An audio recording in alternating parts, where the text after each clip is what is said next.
औज़ुबिल्लाहिमिनश्शैतानिर्रजीम बिस्मिल्लाहिर्रहमानिर्रहीम। दोस्तों, मैं हूं का होस्ट नज़ीर अहमद नए वीलॉग के साथ। आज स्वाबी का जलसा है और जलसा हस्बे मामूल बहुत बड़ा है और ये जलसे इतने बड़े बड़े तो आज से 4 साल से हो रहे हैं। 2021 के बाद इमरान खान का कोई भी जलसा छोटा नहीं हो। 1.5 साल से जेल में है। उनके नाम पर जितने भी जलसे हुए सब के सब बड़े हैं, कोई छोटा नहीं। इतनी रुकावटें हैं, इतना जुल्म है कि लोग उस जुल्म को कुछ सहकर भी निकल आते हैं, लेकिन सारे नहीं निकल पा रहे। अगर सबको आने की इजाजत हो, अगर ये 22 करोड़ की आबादी है तो 21 करोड़ जो है वो इस्लामाबाद की तरफ चल पड़ेंगे। पहुंच पाते हैं, नहीं पहुंच पाते, लाइनें जरूर होंगी। ये है इमरान खान की पॉपुलैरिटी। मगर सवाल पैदा होता है कि ये 4 साल से ये जलसे हो रहे हैं, इतनी बड़ी पॉपुलैरिटी है, मगर उसका कोई एंड रिजल्ट नहीं है। वो 1.5 साल से जेल में है और जब वो जेल से बाहर था तो हम कहते थे कि ये हमारी रेड लाइन है, इसको टच ना करना।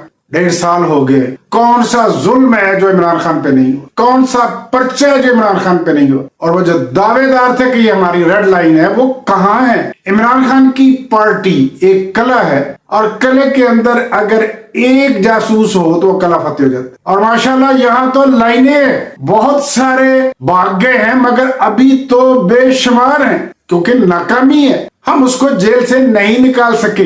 इतनी बड़ी ताकत, अवामी ताकत के बावजूद वो जेल में है। 4 साल गुजर गए हैं एक स्ट्रेटजी बनाए हुए, पुरअमन जलसों की, जुलूसों की। आज तक हम रेड जोन पर नहीं पहुंच सके, आज तक हम डी चौक तक नहीं पहुंच सके, आज तक हम पार्लियामेंट के सामने नहीं पहुंच सके, आज तक हम सुप्रीम कोर्ट के गेट पे नहीं पहुंच सके। इसे क्या कहेंगे? नाकामी नहीं कहेंगे। अगर तरानों से, अगर गजलों से, अगर शायरी से जंग जीती जा सकती तो पाकिस्तान की फौज हिंदुस्तान, पूरे हिंदुस्तान को फतह कर चुकी। क्योंकि जितने तराने ISPR ने जारी किए हैं उसके बाद हिंदुस्तान का तो हशर नशर हो जाना चाहिए, फिर स्ट्रेटजी तब्दील करना हो। और वो कौन करेगा? एक बात कंफर्म है कि लीडरशिप नहीं है या कमजोर है। स्ट्रेटजी तब्दील करना होगी, कौन सी अपनाना होगी, मुश्किल सवाल है। स्वाबी का जलसा बहुत बड़ा जलसा। अब देखना है कि ये डी चौक पहुंचता है, लीडर पतली गली से निकल जाते हैं और फॉलोअर देखते हैं कि अब हमने किधर जाना है।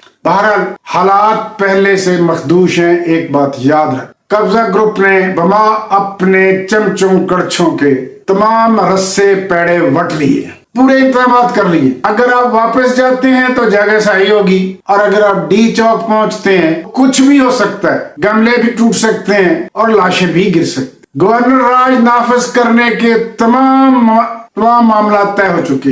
ये जो 26th अमेंडमेंट है, इसके जहां बहुत सारे मामला हुए, गवर्नर राज इसका मेजर हिस्सा है। अगर गवर्नर राज नाफिज होता है, कानून आइन किसी चीज को छोड़े, वो तो उसको मानते नहीं, वो उतना ही मानते हैं जितना उनको फायदा होता है। गवर्नर राज नाफिज करते हैं तो आपके पास कानूनी रास्ता क्या है? आपके ये लीडर्स जो ज्यादातर वकला हैं, पेशावर हाई कोर्ट का दरवाजा खटखटाएंगे। पेशावर हाई कोर्ट कोई भी डिसीजन ले उसका फायदा कुछ नहीं हो। अगर पेशावर हाई कोर्ट आपकी पिटीशन को रिजेक्ट कर देती है तो जगह सही होगी, और अगर स्ट्राइक डाउन कर देती है गवर्नर राज को तो उसके फैसले पर अमल दरामद नहीं होगा। एक रास्ता ये चुना गया है कि जी वो अगर स्ट्राइक डाउन कर देते हैं तो गवर्नमेंट अपील में जाएगी, और अपील जो है वो फुल कोर्ट सुनेगा, क्योंकि स्ट्राइक डाउन के बाद आईनी बेंच की हैसियत नहीं रहती, तो गवर्नमेंट क्यों जाएगी? गवर्नमेंट अपील में जाएगी नहीं। और high court, Peshawar high court अगर फैसला देती है तो गवर्नर राज का खात्मा वो कौन करेगा और आपकी हुकूमत बहाल कौन करेगा? पेशावर हाई कोर्ट के पास कोई प्रोसीजर है? बिल्कुल कुछ नहीं है। गवर्नर राज नाफिज हो गया तो हो गया, इसलिए कि किसी ज़ाब्ते, किसी आइन कानून की कोई पाबंदी नहीं है, कोई उस पर अमल दरामद नहीं, मानता ही नहीं है। और यहाँ चूंकि सारे वकला है, वो बहुत कानून की करते हैं, आइन की करते हैं। ज़ियाउल हक ने कहा था कि ये क्या मुझे बार बार आइन बताते हैं, ये 15 सफ़े किताब है, फाड़ के फेंक दूंगा। आज भी वही बात है। अब आपको मैं फिर कहूंगा कि स्ट्रेटजी तब्दील कर दो, अंधेरे ही अंधेरे नजर। यूसुफ सरहदी ने कहा था, दिया बुझेगा तो रोशनी हो। मुझे लगता है दिए सारे ही बुझ गए हैं। आखिरी दिया सुप्रीम कोर्ट नजर आती थी, वो मुकम्मल बुझ गया। اس کے ساتھ ہی دوستوں میں اس ویڈیو کو کلوز کرتا ہوں اور آپ سے ریکویسٹ کرتا ہوں کہ آپ اسے سبسکرائب، لائک کریں، کامنٹ کریں، شیئر کریں. میں آپ کا شکر گزار ہوں. تھینکس.